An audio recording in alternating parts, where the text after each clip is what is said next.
Give me just a second. No worries. Sorry, these headphones tend to get annoying after a while, so I gotta rock the. Get the hat on. This is Nathan Waters, and he was introduced to me through a previous guest, Peter Zing, which you may have listened to. And if you liked his show, I highly recommend staying tuned to this one because it's going to be fucking awesome. So yeah, man, first and foremost, what's the best way to interact with you? I notice you mentioned the whole idea on the silos that are out there in social media. So what's the best way to interact with your audience? Where do you have the biggest audience? So I guess at the moment I'm doing this Future thing. Future, like F-U-T-A-W-E. Yeah, I just followed you. Is that through Snapchat? Yeah. So I'm starting on Snapchat. It's a pretty small following at the moment, but the idea is to eventually kind of get to the stage where I put a little thought out in the morning on Snapchat, and then get people just replying back with their thoughts, and then kind of throughout the day edit that into a little YouTube video and then share that out on YouTube. Yeah, small following at the moment, so. No, it's great. It's good stuff. I like what you're doing. It's very, very reminiscent of the idea I had for me making this channel, which is sort of generate some conversation about some interesting ideas that are out there. Yeah, because it's better than just talking about the future yourself, because then you seem a bit crazy. But if everyone starts talking about the same type of ideas, then it's like, well, that's cool. That my show tends to go some weird directions. I have some very interesting thoughts. So that's kind of why I did I had the idea of getting guests on. It seems a bit more organic than just the crazy man behind the camera talking. Exactly. But I really love your show. Your show seems it's really good. You got really good references and stuff like that. So cool. Yeah. So Snapchat, if you're interested in this man here, by all means, check him out on Snapchat. And your Snapchat name is? Future. Yeah, that's it. Like, F-U-T... F-U-T-A-W-E. A-W-E. Yeah. Pronounced Future. It's funny, a lot of people pronounce it as like Future-wee or like Future-wee. It all works, I guess. Whatever floats your boat. Yeah, and so what I do is I put out daily ideas, which is interesting. It's interesting to keep up with that kind of like pace. Yeah, because it means I wake up every morning. I kind of I get a coffee. I live in an awesome spot in Wollongong, which is about an hour south of Sydney. So pretty close to the beach. Yeah, the beaches are absolutely beautiful there, man. I dig that. So I walk down there, and then I'm like, oh crap, I've got to think of a topic.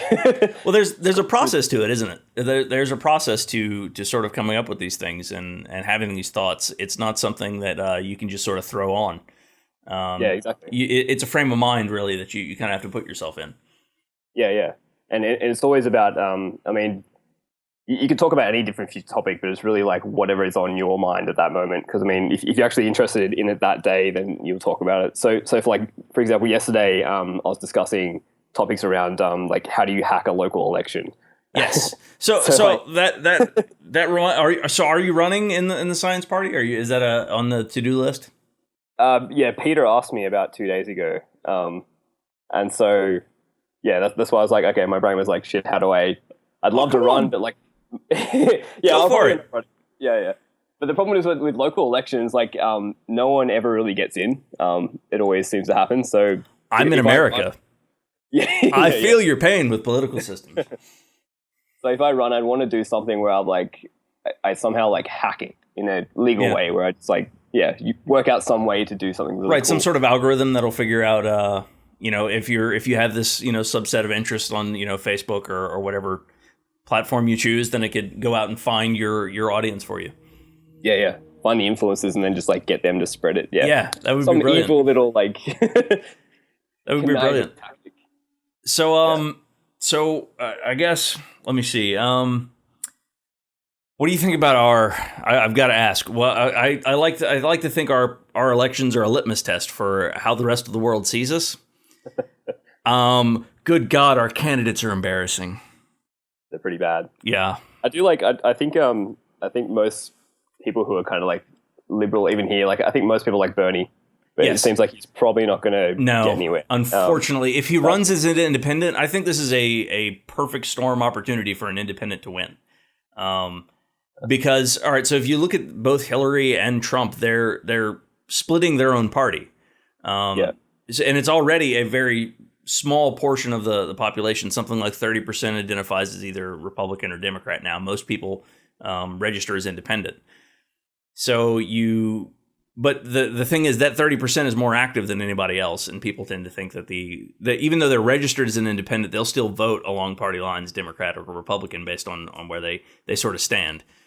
Yeah. So even that idea of like registering as a Democrat or a Republican. Oh, is that not ridiculous? Is that not the most ridiculous idea ever?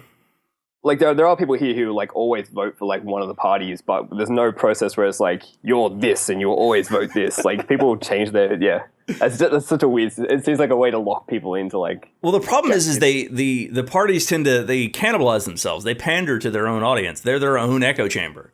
They sort of like so the reason the Republicans their base is like the very conservative Christian. Socially conservative as well. I mean, that seems to be their target audience, their base. Whereas the Democrats seem to be a bit more liberal. But I don't know. Even then, that's saying a lot because the Democrats are more centrist than they are liberal. And so I think but it's the perfect storm. See, Hillary, she has people that I guess are toeing the party line. They really like her, I guess, because the party is choosing her. But there's a vast majority, or like a good chunk of people. I don't know if it's a majority or if it's split somewhere down the middle, but it's a good chunk of people support Bernie, but they don't. So that's basically cutting a big chunk away from that voting base. And same thing with Republicans. There's the conservative base don't necessarily like Trump. There are a lot of intelligent Republicans that don't like him at all. And they just have to toe the party line, essentially. Right. And there's a few of them that still toe the party line. So both of these candidates split those party lines. Yeah. And so it's giving more credence for a third party candidate. The problem is, I don't know if it'll actually happen or what'll go, but Trump is president, man. That's depressing. I reckon Trump for 4 years and then Kanye 2020. Oh, yeah. I'd vote for Kanye. Yeah, why not? An interesting thing, I reckon, would be if Hillary ran with Bernie. Yeah. I would. Oh, yeah. I think that would be very big. But there's a lot of bad blood there. Oh, yeah. I don't understand. So a lot of that doesn't make any sense to me. I'm pretty sure in the end they're going to be friends. Like most of them are all buddy with each other. It's all right wing, left wing. It's still the same bird. Yeah. Cool, man. Were there any other what other future videos did you check out? I'll say all of them from the most recent all the way up to where was it? I don't know because I filled up a page full of things that I tend to write out a little bit as I'm looking at guests to sort of make sure that the conversation doesn't tend to lull, which happens from time to time in these kind of shows. Yeah. So I stopped at a certain point when I got to a page. Okay. It's a small page. It's a small page, but it's a page. Oh wow, notes, cool. Yeah. Today's one was pretty. I did it on. Like Dyson spheres, the Kardashev scale, and Matryoshka brains. Yes. Yes. Yeah. I figure since yesterday's topic was about politics stuff, which is a little bit boring, I was like, let's just go the other side and just do like crazy future space stuff. But there's crazy future space stuff in politics. I think that makes it fascinating. The idea of direct democracy, which I think is brilliant. Or putting something in control like a truly altruistic AI that sort of runs everything, is tapped into everybody's information, knows what they want realistically in a world, and sort of helps facilitate that. Makes it happen, yeah. Yeah. I think that's biased politicians. Yes. I seem to think a lot of people have got this big vein of this conspiracy theory going on, these people control the world. I don't think it's like that. I think we all sort of operate in our own little individual group, and we're all trying to do like a little bit to get something done. But I don't think there's an overarching. I think it's mostly just a mess. It's disorganized chaos that somehow stumbles its way forward. I don't think we're quite. I don't think we're quite that conscious of our actions as individual cogs in the larger system. No, I think if you can coordinate and somehow control 7 billion people without them knowing, that's pretty pretty intense. Well, if you look at the stuff that the government fumbles on, like any mistakes that they make, it's like, come on, you can't organize that, but you're supposed to be organizing this grand narrative for the world? No, sorry. It ain't happening. But the Bilderberg Group, man. Yeah, all right, maybe, but I don't know. So there's probably some credence to some of it, but I don't see it as being as prevalent as some people like to portray. Yeah. So what have your last few videos been about? Oh man. So like I said, I'm very much so in the starting phases of my channel as I'm going through. So it's seemed to jump around. I've only recently been able to do a few videos of things that I'm really interested in, the things that I was kind of set out to do. So my last video was on simulation. I'm sorry, not simulation theory. My last video was on electronic universe theory. Yeah, and it's interesting to think about. So I went and talked to the guy, and I couldn't get really the gist of it from watching an hour-long video on it. I didn't understand what their narrative was or what they're trying to say. So right. I had a guy on to actually talk about it, and then I couldn't buy into it, but I'm not knowledgeable enough in cosmology or physics to be able to argue with the guy really on any particular point.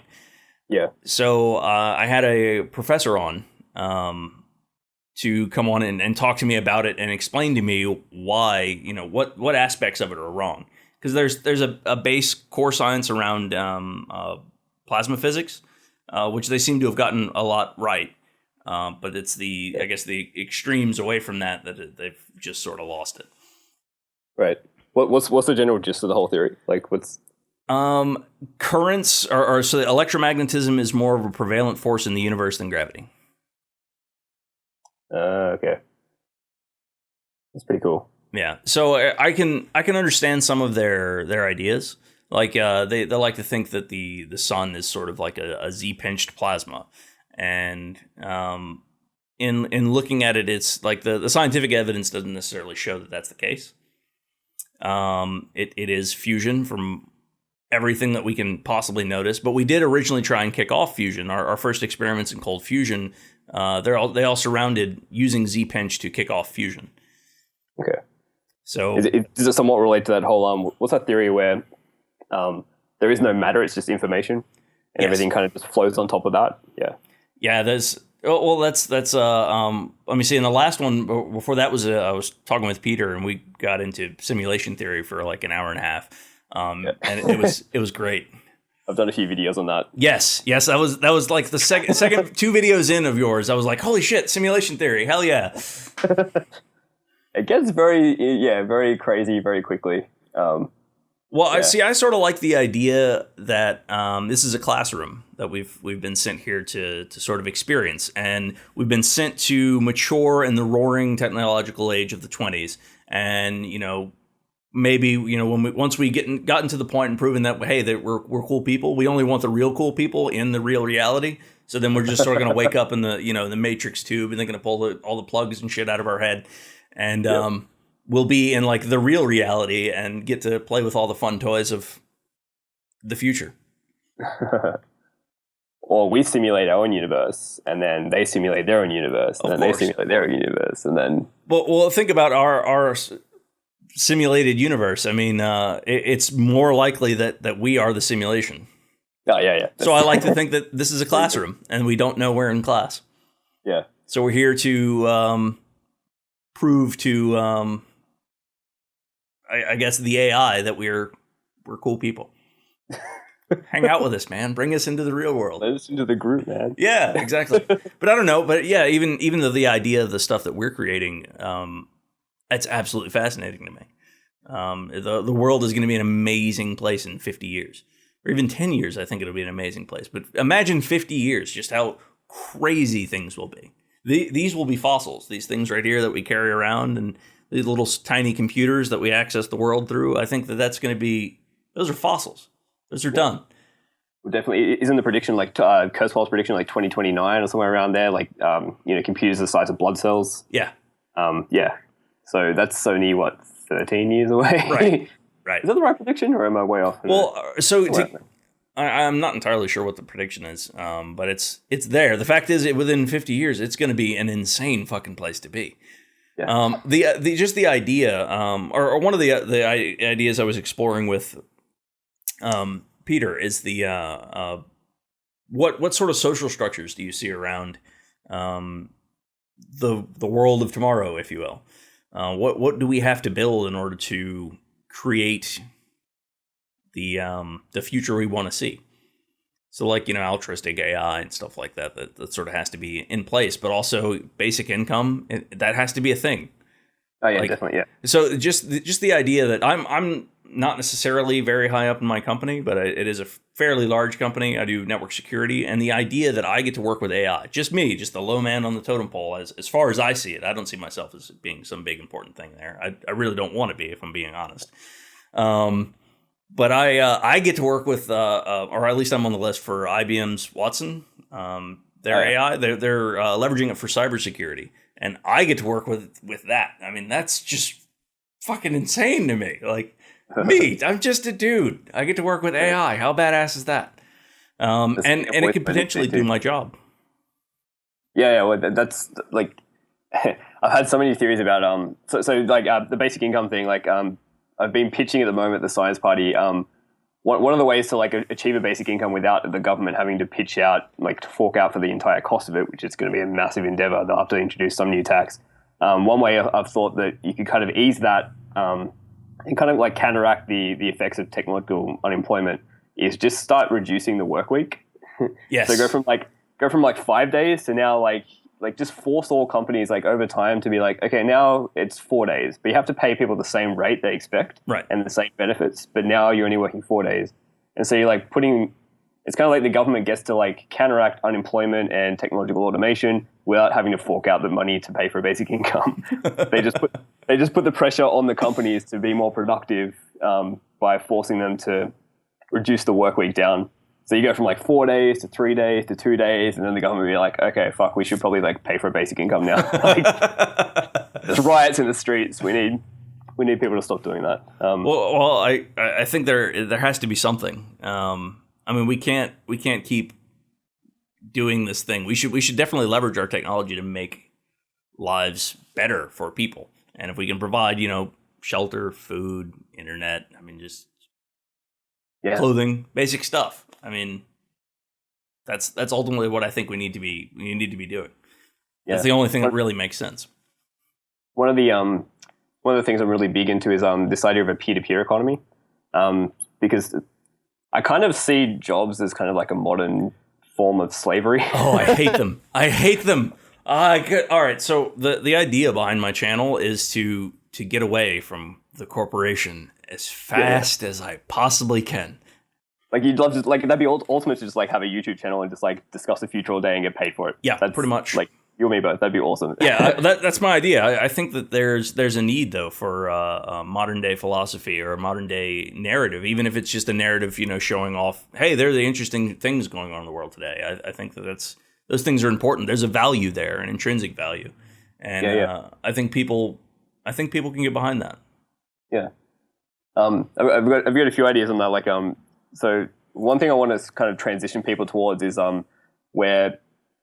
So another reason why I think technological automation is a big kind of looming threat is because we structure our society and our economy and like the way we have work in very set, static ways. I mean, so like when you ask someone like, "What do you do?" which is a pretty common question. I hate that question. Meet someone, I hate that question. It tells you nothing. It tells you absolutely nothing.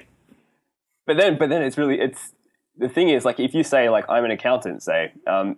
What that means is that person's an accountant. They're working 40 hours a week, at least, usually, at one company, 5 days a week, and that's what they do. That's their life. And so the issue is when technology is rapidly overtaking all of these, like even white-collar jobs, like professional services jobs, as soon as it replaces accountants, which is probably the lowest hanging fruit, then that guy's fucked, or that girl's fucked. Like, what are they going to do? Then they have to. And that growth is going to be exponential. Like, that's going to be something that's just going to just wipe the board free of jobs. and no one will notice it. And then the only kind of option we have then is now, well, you go back to university or like college in the States, and then you do another 3-4 year degree to become. No, I won't, because I'm not made of money, and that's a problem with our education system here. Is that it's Oh, in America, yeah. Oh man, it's miserable. It's absolutely miserable. $40,000 just for a bachelor's degree, just a basic bachelor's, which is like 4 years of college. So it's pretty good here because we get a thing called the help loan. So college, like university degrees, are essentially free. You just have to pay them back at a later date. See, well, you can get student loans, but and you do have to pay them back at a later date. But no, I mean just the amount that it costs. Like I've looked at I was talking to a friend of mine about the price of education, like what they pay for college in the UK. It's retarded. It's stupid low. Like.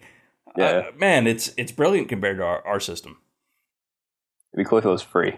Yes, that's ultimately what I think it should be. Education should be free. I mean, most of it.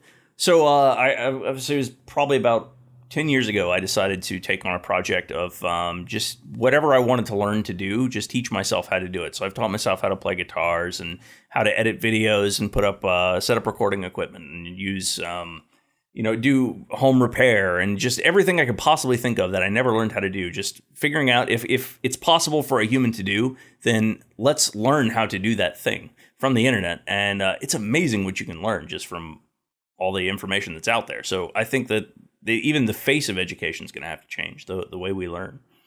Yeah, and even that example then, the fact that people have multiple skill sets, but their jobs kind of fixate them on one thing. So for example, that accountant example, if instead they were like, I love this idea of like a jobs RPG, like a role-playing game. Yes. You have like different skill sets. And so, if your day job's like, I'm an accountant, or you're like a network engineer, like you're level 99 network engineer or accountant or whatever. And so you get paid, say, $99 an hour, or like ideally. Yeah.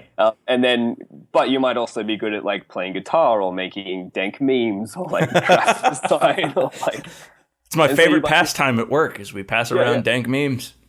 And if you're like level 35 dank meme creator, you should be getting paid $35 an hour for making those sort of things. And so I think the meme level should be a meme itself. So like, if you're level 99, it'd be whatever the current meme is. So at the moment it'd be, you're oh shit, what up? And good God, am I tired of seeing that fucking frog. They've been making the elections here. They've been making that into a big thing now. There was a recent like some really old guy on TV trying to explain what a dank meme was. Oh no! So it's like reading it off the internet. Please tell me. Oh, that's got to be so good. It's got to be so deliciously awkward. Yeah, it was. Yeah, that's pretty cool. So like if we get to that peer-to-peer economy where everyone's just their own contractor, they have varied skill sets, and you just have like maybe like a DAO or some kind of like AI system that's just routing tasks. Imagine something like I'm a big fan of like freelancer.com and like Upwork. Freelancer is actually based in Australia, but the big issue with those kind of outsourcing sites is that the way they operate today is essentially they're just like rich first world countries outsourcing, work at the lowest possible price to third world countries. Yeah. And so that's not helping anyone become, get the freedom and become independent contractors and all that sort of thing. It's just helping people offset costs. So what do you consider? I guess yourself. I'm not even sure. What do you do? What do you? I guess what do you? What are you? Are you a modern philosopher? What are you? I don't know. What's your stick? Bit of everything. Bit of everything. So like my paid work is just like consulting work, doing random stuff, websites, SEO. I've just started actually doing a little bit like more futurist consulting, which is kind of cool. Oh, that's really awesome. Yeah. How do you get that job? Oh man, it's referrals and I mean, you'd have to. Yeah, because you're gonna find those companies that are like kind of get it. They get that if they're not doing something kind of on the radical side or like the edgy side or even just knowing what the trends are, they might not exist in 5 years' time. Right. Whereas a lot of companies are just thinking about like, oh shit, we probably should get an app, or we probably should like fix up our SEO or like make our mobile response. That's sort of been my experience with network security is that I was really interested in it when I was much younger, and it sort of drove me into the field, and I got pretty good at being a network engineer, and creative problem solving and all that kind of good stuff. I really dug it. And then now where I am currently, it's just not. It's punch in, punch out. Drudgery. It's just maintain the beast. Yeah, maintain the beast. There's no bleeding edge at all, apart from we've got the only, I guess, the truly interesting parts and the parts I really enjoy about my job are the actual engineering work. Like, we got a bug in the system. Let's figure out what it is, how it got in. Let's identify it, fingerprint it, what it's doing. Is it sending data off our network? Stuff like that. Yeah. The actual problem solving stuff. Yes, yeah. I enjoy that bit, and I think with my job, it's been so corporatized. So it's so by the letter. Here's how you do X, Y, and Z. That it's taken all the joy out of it for me. I enjoyed the problem solving of it. Yeah.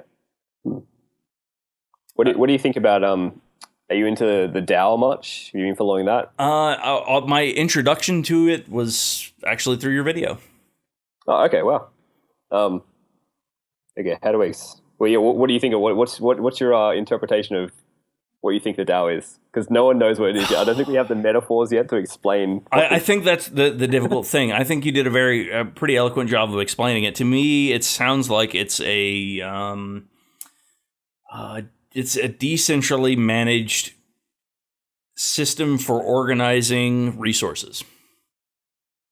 Yep, that sounds about right. I think that's the best way to put it. Yeah, it's interesting because every article I've seen written on it, and it's starting to leach into the more mainstream kind of online sites and stuff. It's ranged always from like it's kind of like a Kickstarter where people are kind of investing for bits of equity to like it's like a decentralized VC firm, because essentially they're putting, people are voting and putting funds into different companies and proposals that they want to see happen. Mm-hmm. And it's kind of like a decentralized crowdfunding system, and then also like an entirely new type of company, a new form of organization where there's just no hierarchy, there's no executive boards, there's no leaders, there's no CEO. It's pretty crazy. It's not just crazy; it's brilliant. Yeah, it's crazy that we've never been able to do this before in human history, and like it's only just now that we have this new form of human structure and organization. We're leveraging our current technology. Yeah, which is something politics doesn't do very well. It moves very slowly. Yeah. And I think that's why we see a lot of the problems there. Or we look at politics and go, "Really, we're doing that shit? Come on." I wonder what I'm just going to check what they're up to now. Like, I think they're at $160 million US. That is insane. Oh, it's dropping. What? Oh no. Maybe people have said it's at 147. Oh, it's probably like because Ether's going down or Bitcoin's going down or something. Yeah, Bitcoin is deflating. Is it based on Bitcoin? Yeah, well, that's the thing, because to buy Ether, you have to buy Bitcoin. So you're going to buy Bitcoin to buy Ether to buy DAO tokens. I see. Which is why this whole thing is like it's pretty much just like nerds and stuff who have been involved from the start who are buying it. Yeah. Yeah, it's interesting though, because a mate of mine, he's so a mate of mine, we used to do a thing called Hive 45, which is on YouTube at some point. If you look up Hive 45, HIVE 45, and we're just sitting on a couch every week, filming it, drinking some beers, and just shooting the shit and talking about the future. That sounds amazing. Yeah, it was so cool. And that's kind of where some of my best ideas came from. Just chatting to him. And we still do a thing on Blab every now and then. But yeah, one of our videos was about Bitcoin, and we're like, this is going to be the future of money. It's going to be amazing. And this is really, really early on. And we flashed up. We were poor broke uni students at the time. We flashed up a price of Bitcoin on the screen, and it was like $1 US per Bitcoin. Oh wow, that's and super so we were early. mining. Yeah, we were mining in the early days. We were getting about 1 coin per day, and then it got too difficult. We were getting like less than 1 coin per day, so we stopped. But anyway, so my mate had a bunch of them, and he still has them. He sold a few when they hit $100, thinking that was like amazing. I had a bunch. Spent a few on Silk Road, the original Silk Road. Yeah, good old Silk Road, man. And then I lost a bunch through a formatted hard drive, which sucked. Oh, no. Yeah. Oh, that's horrible, especially as high up there as they got. I mean... Yeah. I think I lost about 25. So $25 grand at one point due to a hard drive. Yeah. That's an expensive hard drive. But then what that means is like because my mate had his leftover, he essentially mined bitcoins, didn't have to pay for them. He then used a bunch of those coins to buy ether, and ether started at like 20 cents each or something. Now they're at like $14. So he has a ton of ether, and then now he's used that to buy DAO tokens. And I was sitting here, I'm like, oh, I want to buy some, but like, I don't know if I can justify it. If I, yeah, I don't know. I don't know. It's difficult for me to, I guess, put together a coherent idea of the future, because it seems to be something that's, or I don't know. It's not necessarily put it together, but it's difficult to hold that image in your head while you're going through your day-to-day life, especially if it's drudgery in a cube farm. Yeah. I think it's the death of the creatively thinking mind. So for me, really? it's oh man, it's so miserable. It's so miserable. Oh yeah, your day to day. Yes. So yeah, it's hard to be optimistic about the future when your day to day is. Yes. Oh man, it's especially where I live, and I live in the Bible Belt of the United States. So like just examples from my family, I've had 13-year-old cousins kicked out of their house because they came out as atheists. Okay. Oh, atheist. So just atheist. Yeah, just atheist. not gay. Even they came out gay. Just atheist. Wow. That's intense. Yeah.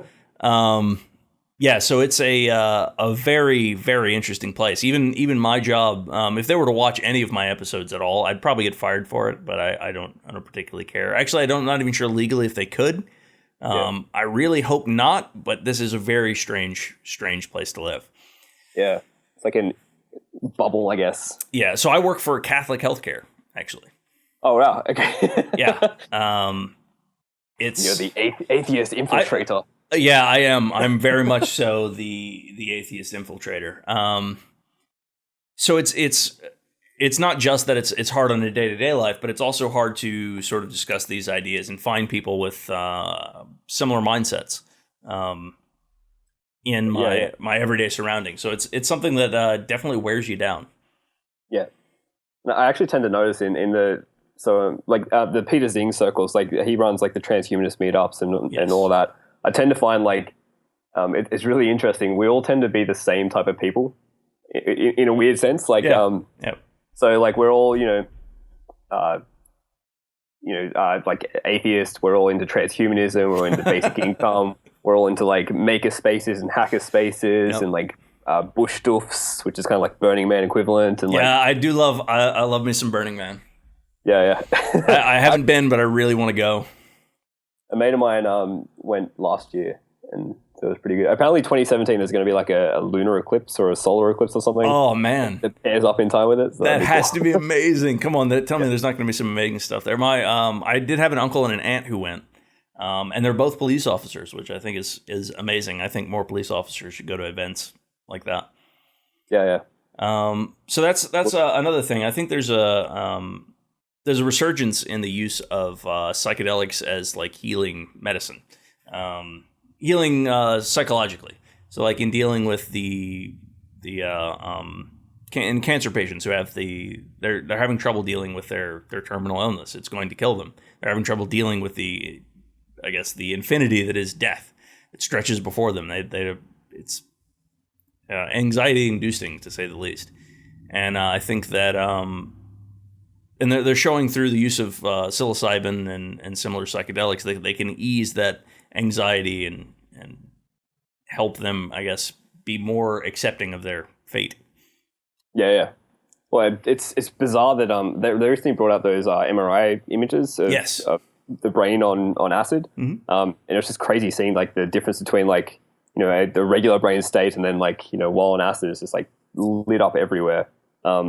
It's really bizarre that hasn't been like it's been like 50 years since acid was first kind of like synthesized. They control it so strictly. They don't want.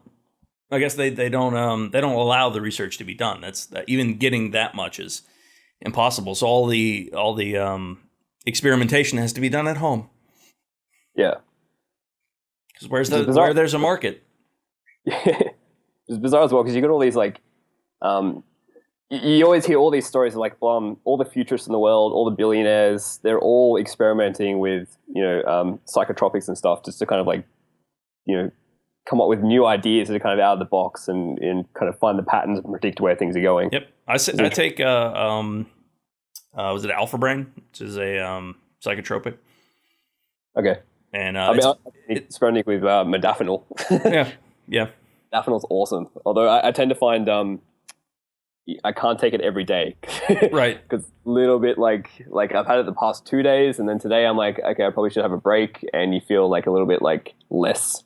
You do. You do. So I recommend. So Alpha Brain is it's basically a mix, and they've done the company that runs it's called On It, free advertising, and they did a double blind study, and it's basically their formula. So it's all the precursors and stuff like that that your brain needs for forming thoughts, and so it makes thoughts much more fluid and you're able to reach for words a lot easier.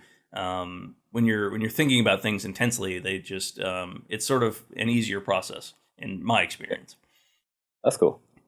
But the main breakthrough for me was taking an absolutely heroic dose of psychedelic mushrooms.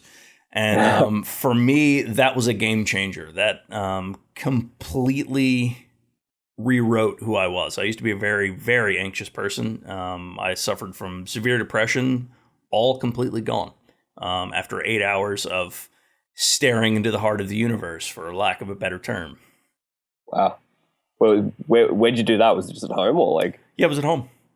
Okay. Underneath my son's Hot Wheel, the little cars, underneath his Hot Wheel blanket. That's exactly where I did that. Yeah. That's pretty much was it. So the first, the experience was a series of me dying. That's pretty much what it was.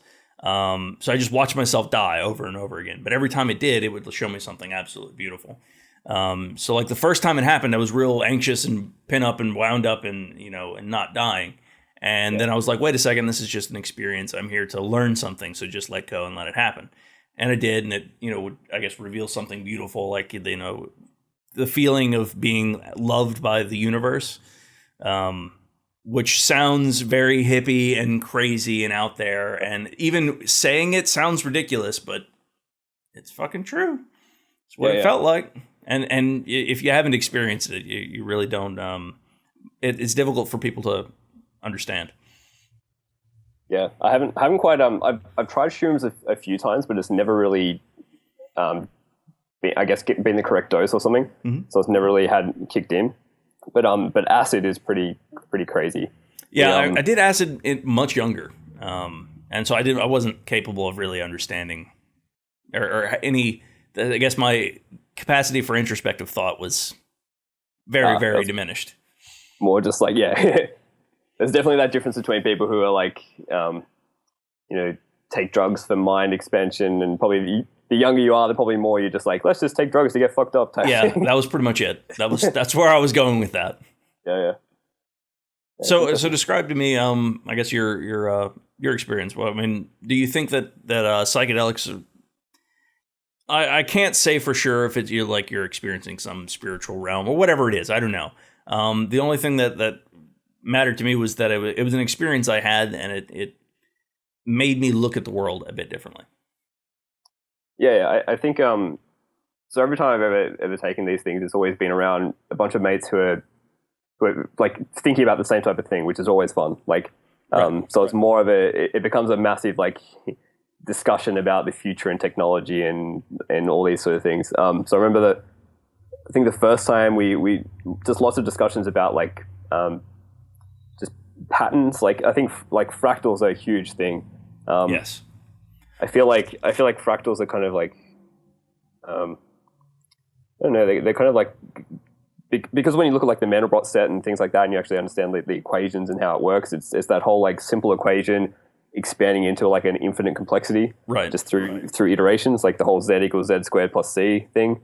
And I think that's pretty cool because it's kind of like it's a little bit like if you're going to simulate the universe, you would probably do something like that. So right. I don't know. I think one time we had a little bit too much. Like I think we tried like 3 times or something. One time a little bit too much, and I remember the most vivid thing we ever saw, or I ever saw, was sitting in a friend's living room, and then suddenly everything just became perfectly mapped fractals, but spinning fractals, but in this, like peacock feathers, where they're kind of like shimmery like things. Yeah. So imagine just everything you're seeing, but your entire surface is just mapped in shimmering, spinning fractals. It was kind of like that scene in The Matrix when Neo just sees all the code. Yeah, that's kind of how I understood it.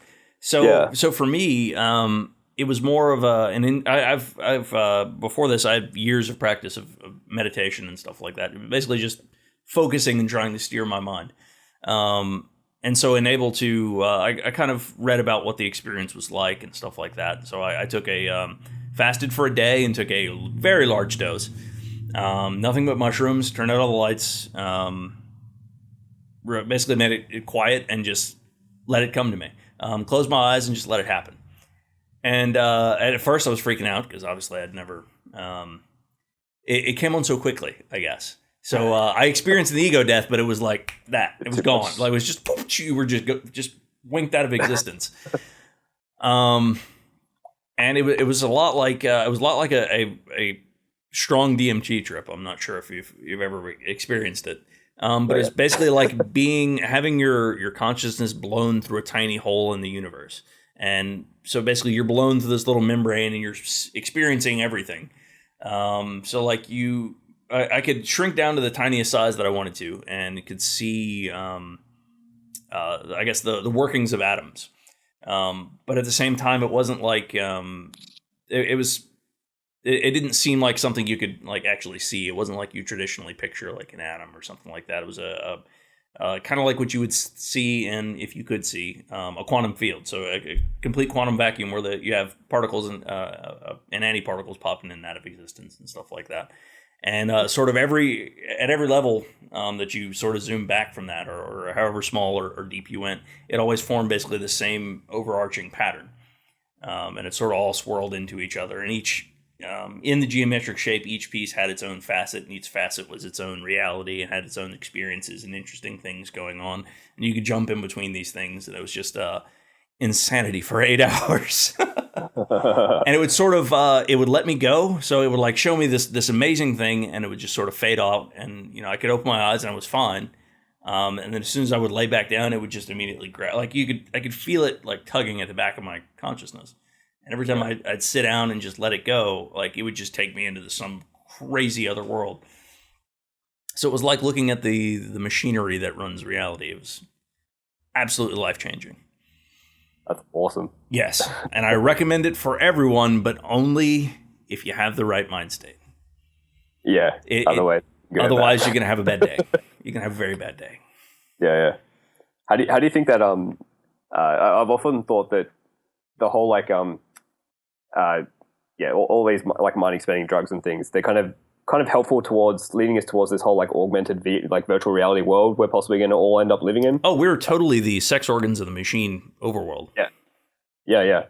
And it always trips me out when I see you see all these like little demo videos coming out now, like all these augmented reality ones. I remember seeing one where you're reading Jack and the Beanstalk, and then suddenly a beanstalk just appears in your living room and shoots through the ceiling. Hell yeah, that would be amazing. And you climb up it, and then there's like a giant like staring at you. Just stuff like this, like it's my favorite one were the guys playing like first person shooter games against aliens inside their office. Oh yeah, the Magic Leap stuff. Yeah, I really enjoyed those. And I've often wondered, like a few ideas I've had in that space is that we're all going to end up living in our own realities. I mean, once we're all wearing augmented reality HUDs, and that's kind of the norm, and everyone's wearing them. I figure you'll probably be able to there'll be an app store for reality, an app store for different augmented realities. And so you could download the app that makes, the sky purple, or you could download the app that adds different patterns to cows, or you could download the app that makes the beach a neon glowing, like trippy thing. And everyone won't be using the same apps, the same as like your phone. Like everyone has a unique set of apps and things they use on their phone. And so that will mean that everyone will have their own unique perspective and reality they live in. And that's trippy. Like this is really no different to taking drugs. It's like, of course, everyone's going to have this trippy, crazy world, and that'll just be the natural world they live in day to day. I think that'll be absolutely amazing. I cannot wait. It'll be so good. It'll be fun nonetheless. But I do think that I did like your idea on the thing you were showing, the graffiti. Yeah. So you could theoretically be able to log into other people's realities and just see how they see the world. Yeah, and share them. Yeah. I think that would be brilliant. Like, this is my subset of this is my package of plugins. Check it out. Install my reality. Yeah, exactly. How cool would that be? That's so cool. Wow. Yeah, so social media would then be, you'd be able to, between your friends, you could leave each other things in the actual world. So you could go out and try and find things that were left by your friends in reality, or in your shared virtual reality. Yeah, I think that was in that graffiti video I did. I think the first thing people would do if they could, add digital graffiti on everything, it's just going to be like dicks and swastikas. Of course. Like, it's just porn and cat videos. That's the whole thing. That's the reason the internet exists. But you think people would mature a little bit after that? They might get a bit bored of seeing dicks on every wall they walk past. Maybe. Yeah. It depends on who adopts the technology first. If it's the younger generation, then it might take a few years for the dicks to go away. You can never get rid of them. Yeah, it's a crazy world. It's interesting how, like, I always thought that whole augmented world would happen a lot faster. You know, when like Google Glass came out, yeah, I thought that was going to be like, and everyone thought that was going to be like the start of that trend, right? The start of like augmented reality glasses, and eventually getting to like the whole augmented reality contact lenses, and then implants, and then nanobots and stuff like that. But it kind of just didn't take off. Well, but I still think there's a really good use out of that technology. I used to be a motorcyclist. I used to do motovlogs. That's kind of where I got my started doing videos and stuff like that. There's a helmet called the AR1 by Scully, free advertisement. And basically it has a heads-up display built in, similar to the Google Glass. And so it's got a rear-facing camera, 360-degree back arc. 180-degree back arc. And it'll do like heads-up display for your GPS. It'll throw up, you can switch through your playlist. Of course, it has voice commands and all that kind of good stuff. But it's brilliant. Instead of having to have your phone mounted to the tank or something that's, it's all built into your helmet. I think that's wonderful. Yeah, that's pretty cool. And communication channels, obviously, stuff like that. Yeah. I'm hoping, I think Snapchat recently bought up a company that was working on video glasses.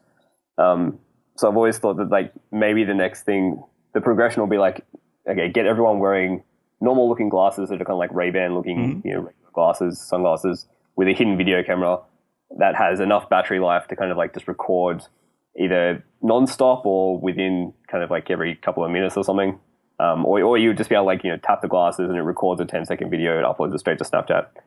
I think if we can get people doing that and that behavior happening, then we can start moving towards the more augmented reality glasses.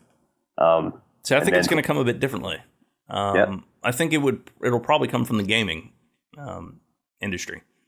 Through VR? Yeah, I think it'll come through VR. Because I think the next logical step after VR is going to be augmented reality. Yeah. And playing video games in your living room with your living room as the backdrop. Yeah. Come on, imagine. All right, so Call of Duty, I forget which one it was. I try to avoid video games. They're a brutal addiction that I suffer from. So yeah, so Call of Duty, whichever one it was that it first introduced the fighting the zombies game, is basically they were like coming in through windows and doors, and it was a very small level. You had a very closed off space, but imagine if that space was your house. Yeah, and you had to defend zombies from your house. How badass would that be? Augmented reality defending your house from zombies. Yeah. Not intended for crazy people. Because I could see a lot of issues there as well. I think it'd be cool as like a multiplayer co-op as well with people actually, like if you have a bunch of mates over and of course that would be amazing. Zombie like imagine like LAN games don't seem to happen much anymore. Just because which is unfortunate. I loved LAN games. LAN parties were like the shit back in high school. That's what I did as a teenager. Yeah, me too. Like that was so awesome. Just because you can like harass each other. Yeah, you're right there. Exactly.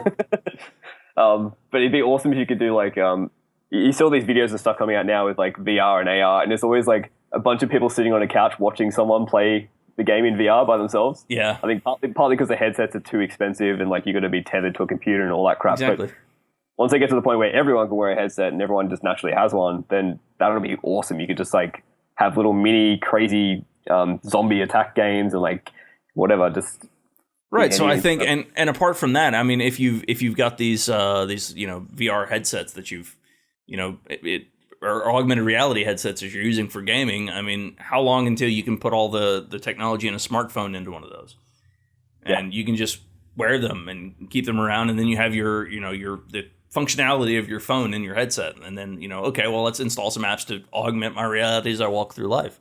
I think that's a brilliant way to get there. So I think it'll probably come through gaming. And then Facebook will own all of it. Well, yes, of course. Yeah. So that was something I wanted to pass on to you. What about the loss of privacy? Okay. I have a very different. I'm not sure what your view on privacy is, but I have a very different view on privacy. I think it's just. I think privacy is just it's a bit of a relic, but it's also subjective and it changes over time, obviously. Yes. So like. You look at like when Facebook first came out, for example, people were scared to upload photos to it. And now it's like the largest photo sharing site in the world.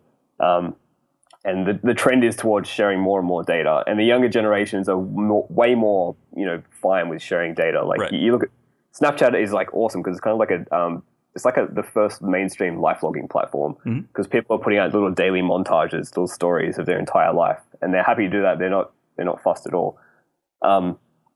And I think privacy is one of those things that actually is holding us, like our privacy concerns is holding us back as a species, because like the way I see AI developing, and you even see it now, like AI develops through machine learning, and machine learning needs data. The more data it has, the faster it can like find those patterns and like actually learn from it. And so ideally, I want to get us to the point, and I think this is the only way AI is going to really come about in a major fashion. Is I wanted to get us to the point where every single person on the planet is recording 24/7 video and streaming it live. Like, I mean, 24/7. Like, and that sounds scary, but it's only scary. Privacy is only scary at the moment because no one is doing it. I think in a world where everyone's streaming out 24/7, and you see, you're streaming out, having sex or taking a dump or whatever, but so are 7 billion other people. So is it really a concern when everyone else? That's almost verbatim my argument for privacy, or against privacy. I don't think it's that big of a deal. Yeah, but it's I don't see okay, so somebody wants the only thing I could possibly see protecting is going to be my currency or whatever I'm spending money on. Keep that from the hands of other people, but there are very, very few things apart from things like that. Like that data is kind of the only one of the very few things I think should be private, but. I mean, I don't care. Most people tend to get all worried that, Facebook is spying on me. You're not that interesting. Yeah. In the grand spectrum of people, you're average. Most people are average. I'm probably average even doing this show. It's not I mean, there are a vast number of shows that people do. So in that spectrum, what makes you stand out? And okay, so you've done this outrageous thing. And what does that mean? Or they have access to the things that you like, and the fact that you have a family, and that way they can advertise things to you that are pertinent. Yeah, I would much rather I don't mind ads that are advertising to me for things that I'm interested in. But if I'm not interested in them, like they're not doing any good. So I'm okay with people even advertising agencies having my information for advertising reasons. If the advertising is reasonable to me. What I don't like is when I give my information to a company that, is something I'm interested in. I want to receive their newsletter, and then that email list gets sold off to another ad agency who sells it to 100 other companies, and now you've got an inbox full of spam. Yeah. I think that's part of the reason why privacy is an issue now, is because it's because everyone isn't sharing. It gives power to the people who are capturing that data and they're not sharing anything back. Right. They're kind of just being selfish. I mean, in a world where everyone's sharing everything, and every company, every person, you can't have corruption. Of course. Because you can see everything they do. Of course. And you can't have people doing evil, nefarious shit with that data. Right. You can watch them and go back and see the recordings of them doing the evil, nefarious shit, and just be like, well, guys, let's ostracize them from society because they're doing evil stuff. Let's not give them any benefits. I actually think it would get to the point where if you're not streaming, you will be ostracized from society. That makes sense. Because what are you doing? What are you hiding? Why are you streaming? Like, you're the only one. Like, have you watched Black Mirror? Yeah. Oh, okay, thank God. If you hadn't, everyone that I meet, I'm like, go watch the show. It's amazing.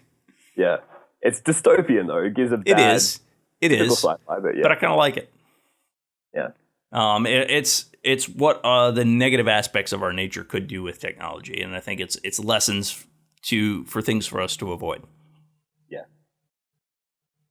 Have you come across I've tried so many different arguments to explain this whole kind of point of view on privacy that they never seem to work though. No, they don't. And I work in information security. Like, it's my job to keep information secret. Can I tell you how uninterested I am in my job?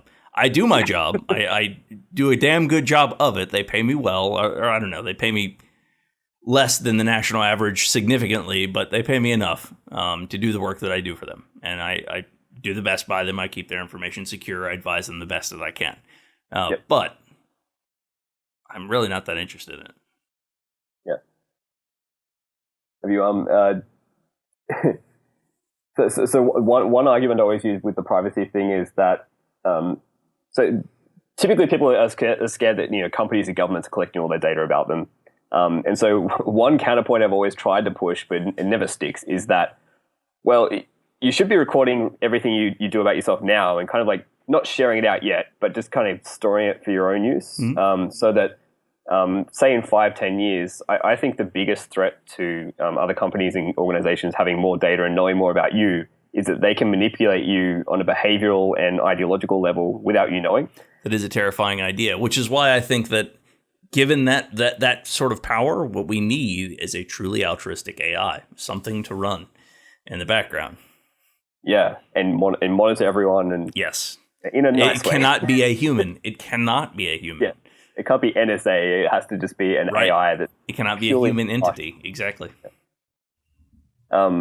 Because you look at stuff like things like advertising right now. It's all run by machine learning algorithms using your data to target you, and that's cool. But what if it gets to the point where it's able to basically say, okay, this person is atheist. Just over the next couple of years, just convert them to Christianity without them knowing. Or this person is Republican. Just in some instances, I don't think that's going to be possible. Like, how would you convince me through anecdotal evidence that there's a God? You can't. Yeah, I think the way you would do it is you'd gradually change the content in your feed. So you wouldn't suddenly just like give you like a counterpoint. You'd just be like, here's a little nugget, and like gradually and gradually over many years, the AI just changes the content in your feed. I mean, because everything we have now is a recommendation algorithm, like Facebook feed. True, but in regards to religion, like that's not something that I could. That's something I've explored deeply. So I've gone through several different religions and researched the subject thoroughly and heard almost every single argument that I could possibly find. I held on to my faith for a very, very long time, and there's nothing I've come across that has given me enough evidence and enough of an argument to follow it. Yeah. So I agree. So even if they tried, I mean, it'd just be, this stupid algorithm doesn't recognize that I'm an atheist. But what if it could change your deep-held ideological beliefs and behaviors? Oh, that's the interesting thing. And this is where I come back to the point of like, if you know more about yourself now and you can run your own machine learning algorithms in the future, then I see. So it's like a checksum. Yeah, you basically develop a personal firewall for yourself. So you have a personal firewall algorithm that's constantly monitoring for these manipulation hacks from the companies and organizations, and then it'll flop. Oh, that's brilliant! That is absolutely brilliant. I love that. But you got to find some good programmers to write something like that. I love that. That's absolutely brilliant. It's basically a checksum for your personality. Yeah. So you could use it as a key for things. It's a security token. Yeah, I guess so. Well, it's like boiling your personality and your behaviors and ideologically and like all that stuff down to an algorithm. Right. Right. Which is essentially which is what Facebook has on you now. They have Yes. you are an algorithm that says if you advertise these things to them, they are probably likely to respond to that. Right. That's kind of similar also to what Netflix does. Yeah. But I liked your idea about, or maybe it's not even your idea. It may have been a company that you had mentioned. But they're doing like, what are they doing? They're organizing people by their interests. It's like a peer something, maybe. I don't remember, but I like the idea of a social network being built for you by a machine learning algorithm. So it finds people that are like these. This is your group of people that you share an interest with that we think is similar to you. Basically machines finding friends for you, which is an amazingly odd thing. But it's cool. Yeah, something. But it makes sense from a person in my perspective, where I'm not surrounded by very many like-minded people. Yeah. Well, even me, like I tend to notice. I have way more. I interact with way more people on Facebook who are into the similar type of things, but I don't see them in real life. Most of them are in Sydney, or some of them like overseas. I've actually told them I haven't met before, but they're the people I'd rather be hanging out with and having discussions with. Right. One of my people you just happen to be surrounded with. One of my favorite people on the entire planet. He's this guy named Andy. He did my very first episode. The guy from Switzerland, sweetest dude on the face of the planet, and I don't know, he's just a really really cool guy. I love Andy to death, and like I got to meet him once. That's it. We've only met once, and luckily he drove down from Switzerland into the UK when I was over to visit, and I don't know, it's just a really cool dude. But so that's or my buddy Chris. He's the guy I stayed with when I was over in the UK. I talked to him almost. I'd say lately not so much, but I talked to him almost every single night, like just hanging out, shooting the shit on the video. I also did an episode with him, but it's most of my friends now. Most of the people I interact with socially on an everyday basis, apart from my wife and children, are these people that I have no physical interaction with. It's all through social media or telephone calls and stuff like that. And it's really hard to have a deep discussion through Facebook and email, and even like a phone call, and even Skype is really hard as well. Like it is. I feel like did you say that holoportation thing that Microsoft put out? Holoportation. No. It's basically like a oh really? Oh dude, it's so awesome. The idea of like you have these sensors in a room, and you're wearing like a HoloLens device, and they're tracking the movement of a person in one room, and then kind of like teleporting them as a hologram, that's cool, into the real world. Obviously that needs a lot of sensors, but like I think that'd be awesome if I think I was high one night around a fireplace, and that story had come up that day, and I was like, man, wouldn't it be cool if like all these people were sitting around this fireplace right now? We're all virtual. That would be amazing. Imagine that. And you like to the point where the pixel density was so accurate that you couldn't quite tell whether they were actually there in reality or whether they were hologram kind of teleported. Well, coming from a gamer, I think we're pretty good at until it does get better. As far as the graphics go, I think we're pretty good at it, at simulating reality in our own heads. Yeah, well, the HoloLens holographs, you could kind of tell they were scratchy around the edges. You can tell it's a hologram. It's like the Star Wars hologram. Right. Pretty crappy. Right. Still, it'd be cool as shit. I mean, I'd love to do that. That'd be amazing. Yeah, well, I think if we get to that stage, that's kind of like the ultimate form of this whole just being able to connect with people and have sit down and have a conversation with people, even though they're not necessarily there. I think we've always struggled with how do you do like telecommuting and like how do you like conference calls and stuff like that. It's always one thing I'm trying to get my office to sort of agree with is I tend to work really well from home. Like I've got a brilliant office. Well, actually, it's more of a studio. I don't know how much of it you can see, but I've got a desk, a bunch of chairs, and like broadcast quality studio microphones. Like I intend to have guests in the studio to record, but the getting people that are in town that I guess I don't know. I don't want to say not interesting enough, but just getting people that are in town that are capable of talking about the complex topics that I tend to want to explore. It's very very difficult. You might be able to find a handful. Yeah. Yeah, pretty much. And also in finding that handful, how do you find that handful? Like, how do you put your you have to be of a certain size first, I think, to really get. So what I've been working on is I've been giving my time and energy, because I've got a little bit of experience editing. I've been giving my time and energy recording. There's only one, maybe two places that do stand up comedy here, and I'm a big fan of stand up comedy. And so one of the places is just an open mic. The other place is like a real gig that you can book, and it's done by a local comedian. And so I've been going there, and I record everybody's sets, and I cut them up for them and give it to the comedians after the fact. Cool. I don't post any of their media or anything like that if they don't want to, but it's sort of a way for me to meet interesting comedians, interesting people, and try and build some sort of local following as well. So I've also got a bunch of local bands and stuff. I've got a mixer and a pretty decent setup. I want them to come over and do some sets, and promote their show, like try and build a local following to sort of find those interesting people. Yeah. Community development, ecosystem development. Exactly. It's a very time-consuming process. Yeah. And at the same time, I also have a family and two kids, one on the and another one on the way. And I have a full-time job, and I have my real passion, what I really want to do with my life. And man, I got to tell you, it's exhausting, but it's worth it. It's fucking worth it. Yeah. Like, this is one of my favorite things. Are there any local meetups near there, like that are in like about tech stuff, future stuff? Not really. I mean, there's a few local security groups, but they discuss like various flavors of malware that's out this week, or what's going on. There's none of that. No forward thinking really being done that I can tell anyway. There was one company that I worked for. It was my favorite company here. It was Trace Security.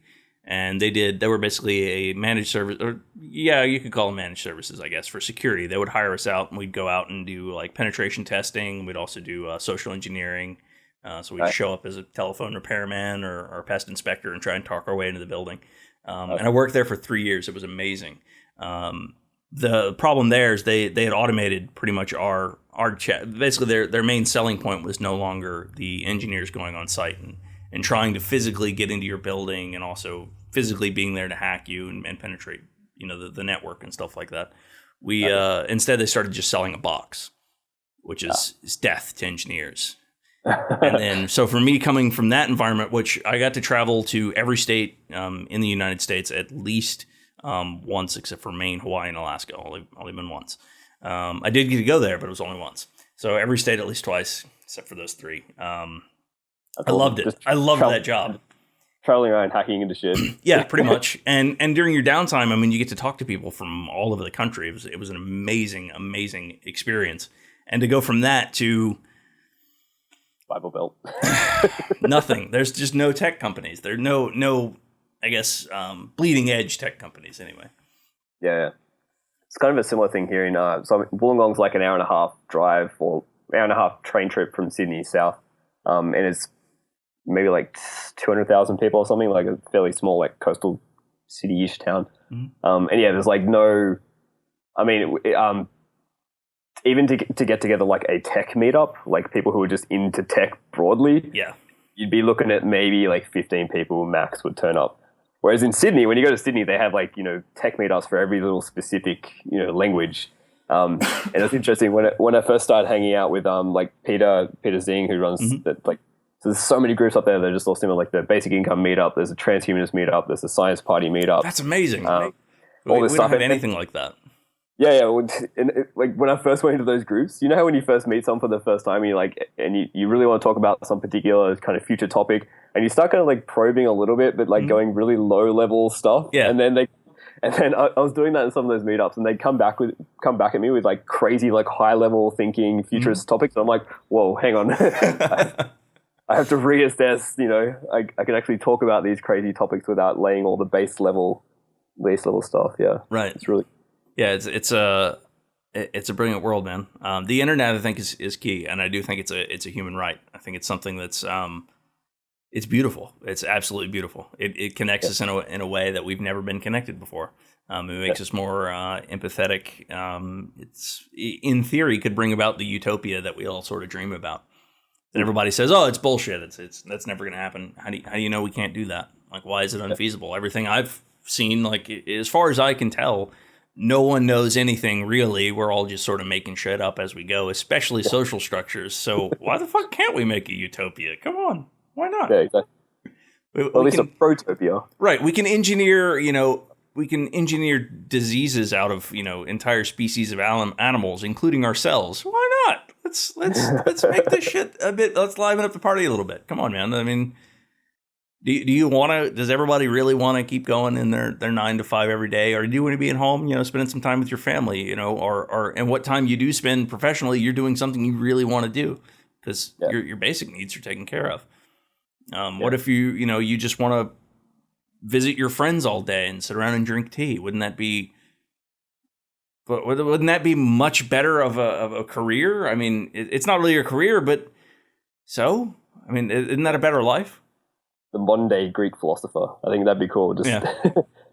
Yeah, exactly. I really liked that video. That was absolutely amazing to me because that was sort of my idea before getting into doing the motorcycle videos, was trying to be the philosopher of motorcycle videos. Yeah. And it's really difficult to think while you're on the back of a motorbike and come up with, eloquent descriptions for things and explore interesting ideas when you're also paying attention to, is that lady going to hit me?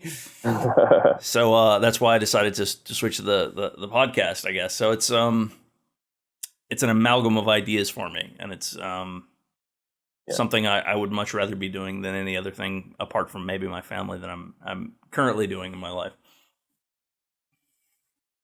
Yeah, it's really cool. So, something I've got to work out how to do next with Future is really like, because the Snapchat stories in the mornings, they're not really like, they're haphazardly thrown together. I'm just like, what am I thinking, and throw out random thoughts. Mm-hmm. And if I slur a word or if I like get cut off, I'm just like, fuck it.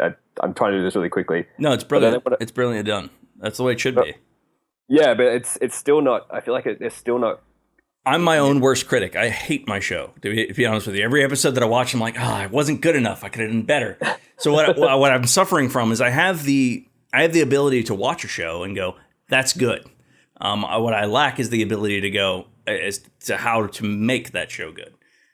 So I think the only way to really get there with some aspects of different things that we do is you got to go practice. You've got to get out there and you have to do it. Just do it. Just put the work out and you'll learn a little bit as you go. Yeah, you gradually evolve. Like I got to work out how to make these little ideas every day into packageable memes that people want to share, I guess. Yeah. It's like, as tripe as that sounds, like it's kind of like the whole social media world we live in. Got to have, if it's longer than 5 minutes, people are like, yeah. Really, like, even though like really, well, my show's all right. So look at shows like I've mentioned him before. My show is kind of modeled after him. He's pretty much one of the biggest influences in my life. Joe Rogan. Look at his show. Yeah. It's long form. It usually runs anywhere from it usually runs about 2 to 3 hours, depending on who he has on. Sometimes longer, and it's long form, and he's got a fairly substantial audience. Yeah. So I do think there's a place for long form shows because some ideas can't be packaged in 5 minutes, or at least not fully fleshed out, which is, I guess, is another sort of thing I want to do with some of my episodes, I think. Yeah. But yeah, definitely shows. Like, do you think most people would consume it via podcast? I don't know, because there are shows like Radio Lab, which are really short. There are lots of podcasts out there that are very short form, like 5-10 minutes. Yeah. But they tend to be, at least the larger ones tend to be like 2 or 3 episodes a day. But I could see one a day working just fine. Yeah, it'd be pretty cool. I've thought of I think one Facebook status I threw out maybe a week ago or something. I was like, it'd be really cool to do 24-hour live stream, like a 24-hour Facebook Live, where every hour you talk to someone new. Yeah, that would be brilliant. That would be awesome. You should try that. I don't know if I want to try that yet. Oh, I would totally do that. I would do that in a heartbeat. That sounds amazing. Deprivation. You have to go for 24 hours though. So I'd have to move the coffee pot in here. But yeah, I'd be happy to. The only problem is I've got to have people on. I can't just be sitting in front of the camera. You would. I guess you'd schedule like 24 people. Yeah. And so you'd like maybe schedule like half of them in their time zone and then half in like the other time zone, and then just like, but then you have to stay up for 24 hours. It might actually, you might gradually like go into a delirious state. I'm sure you would, but it would make for some interesting video, I think. Yeah, it'd be awesome. All right, my friend. We've done an hour and 15 minutes. If you got any more you'd like to throw at me, by all means, man, I'm totally good. Or if you want to save it for another episode, because you're gonna have to come on again. Awesome, man. Yeah, it's been absolutely amazing. And if you have anybody that you'd like to send my way, like Peter sent you my way, if you have anybody you'd like to send my way, by all means, please let me know. If there's anybody in particular you're looking for, any information or anything like that, anything that I can help you with, if you have any projects you're working on or anything you want to pitch, come on the show, man. Use me as a platform. My audience is your audience. That's kind of also an idea for the show. Dude, and vice versa. That's awesome. Well, you should chat to it. Have you met Meow? No, I heard about Meow, but I have not met Meow. I would love to meet Meow. His actual real legal name is Meow Ludo Meow Meow. Oh, that's amazing.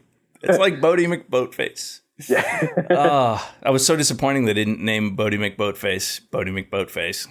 Yeah, but I'm still going to call it Bodie McBoatface. But so Meow, I've got to meet Meow. He does biohacking. I'm actually meeting up with him tomorrow. We're looking at starting up an RFID implant startup. So actually, like taking that whole like RFID implant kind of trend that's happening.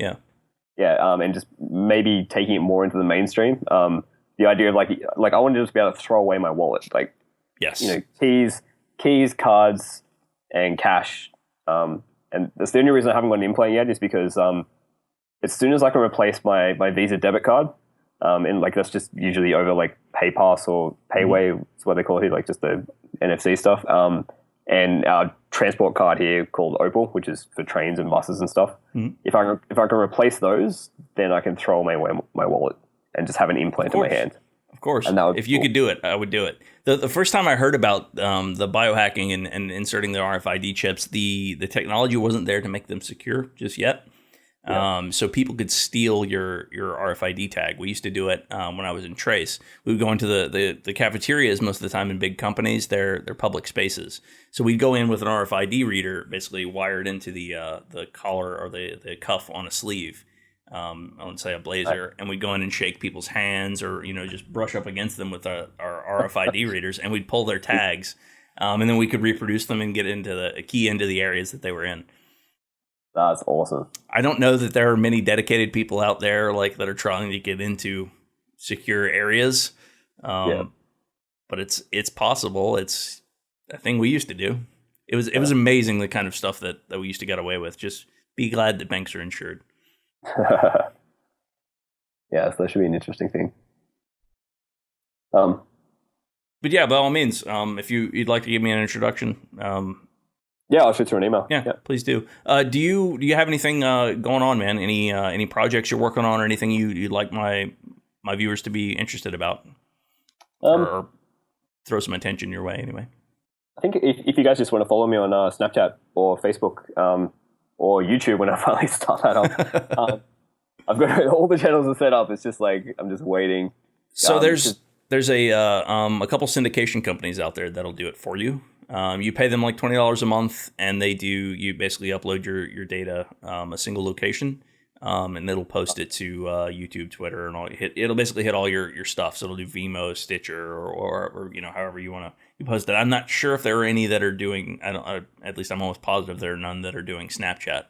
But if you want to do, as far as a video medium, like if you're looking at doing putting up some YouTube videos, I'd recommend some sort of syndication thing if that becomes your main breadwinner for as far as where your viewers interact. Yeah. But that's the next stage, is like daily. So I've got daily Snapchats down, and then the idea is to turn those Snapchats with feedback from people and edit it all into a YouTube video every day. I think I just haven't started that yet because I know how long editing takes. Oh man, it's exhausting. Even for like a short little video. So I'm like, it's exhausting, especially with long form podcasts. If you get people who are difficult to talk or difficult to get conversation going, those can be brutal to edit because they just take forever. Do you have to find cut out the pauses and stuff. Otherwise, otherwise it's poor watching material. I mean, if people really want the full form, I'll give it to them. But it's really, I'm giving you the best I can. But interviews like this or conversations like this, these tend to be the whole thing, just because they're good to watch throughout. Yeah. In my opinion, I could be wrong. Hey, if you don't like it, I'm more than welcome to have guests on that don't like the show. In fact, I support having guests on that don't like the show as long as their criticism is constructive. Yeah. Like I'm not incapable of learning here. I want to make a good show, and if it requires input from other people to succeed in that, give me some fucking pointers. I'm not above creative or constructive criticism. It's not. Yeah, people don't. I'm not gonna get mad at you. Yeah. They're always nice. So they don't give you feedback. It's like, well, just tell me what you hate about it. Right, exactly. Stop being. I understand being nice. There's being nice, but there's also, like if you don't like it, I want to know why you don't like it. Like I want to make this thing work. It's going to be successful. That's my idea. Yeah. Help me to help you. You should try out. Try to do an episode on Blab.im. It's so cool. So what's Blab.im? So if you just go www.blab.im. Oh yeah, I'm sorry, you were telling me about this. Yeah, I think I linked it once. It's a 4-way public video chat that anyone can jump into. So imagine this amazing. Right now, but there's 2 other video slots, and anyone can jump in, and you can like kick them out if you want to. Like you're the host, because you get a lot of like weird people turn up. But yeah, anyone can watch them, and you can record them. So you can record them, the 4-way video, and then just one click upload them to YouTube. Oh, that sounds amazing. Blab.im. Yeah. Okay, I'm gonna have to do that. I'm gonna set up a project, and I'm gonna I gotta find a guest, and we're gonna do some of that. That sounds amazing.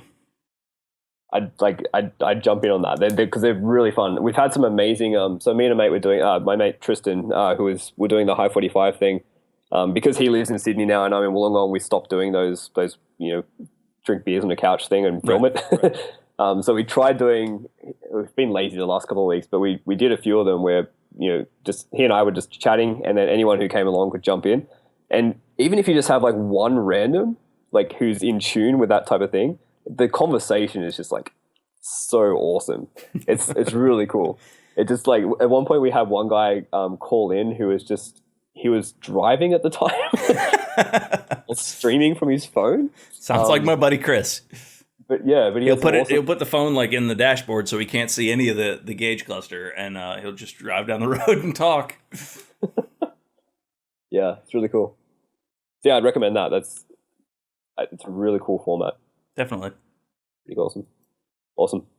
Okay, I think I've run out of ideas and topics. Good, because in a few months' time, I'll probably ask you on again, and we'll have a few more topics. Well, I'll be like another 90 videos in on Future. Good. I look forward to it. Like I said, I've already subscribed to you on everything that I could find, just because I love your videos, man. They're amazing. I love the Snapchat, everything. Awesome. Yeah. Thanks. All right, man. Well, I appreciate you coming on. I really do. I don't have I don't know how to say this. I don't have many people that I can sort of have good conversations with. It's a difficult find, at least where I am at this point in time.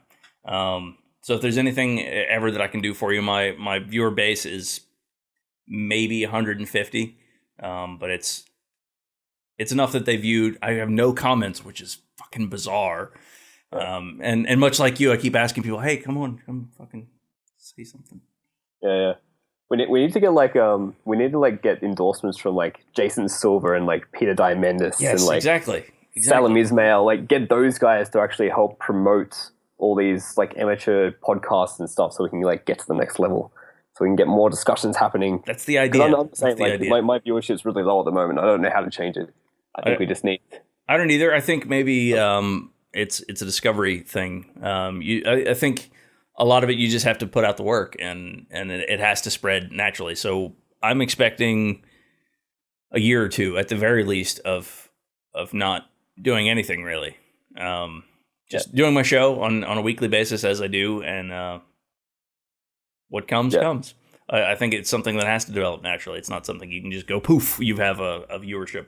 Yeah, suddenly famous. Yeah, it would be nice. I mean, it'd be great. for me to be able to walk away from my job, but I'm just not there yet, and I'm not expecting to be in any time, in the next 2 years at the very least. The coolest thing is they're always there. Like, that's the cool thing I like about the little future videos I've been uploading to Facebook is like they're always there. And I've noticed I'll have some conversations with people, and a topic will come up, and I'll be like, "Oh, I talked about that Here once." you go. I'll go back and search for the video. It's such a weird thing to be doing, but it's like, hey, I talked about this. Like, I sent them a video. And it's like, yeah, look, here's this idea I had. Doesn't it feel kind of weird to send people videos like that? Of yourself? Yeah. Yes. It's like, hey, look, I'm important. No. God, I feel so.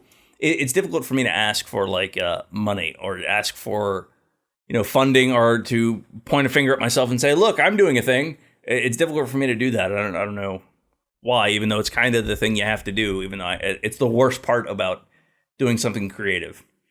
Yeah, you need that audience, and you don't want to be an egotistical douchebag to get the audience.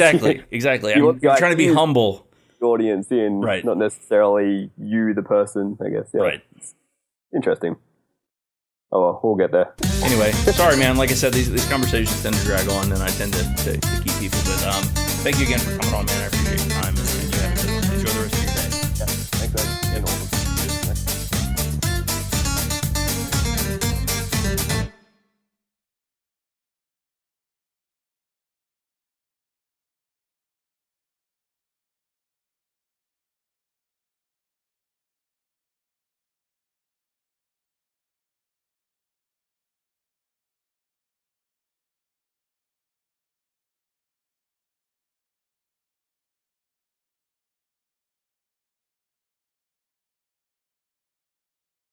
Oh, that was amazing. That was so good.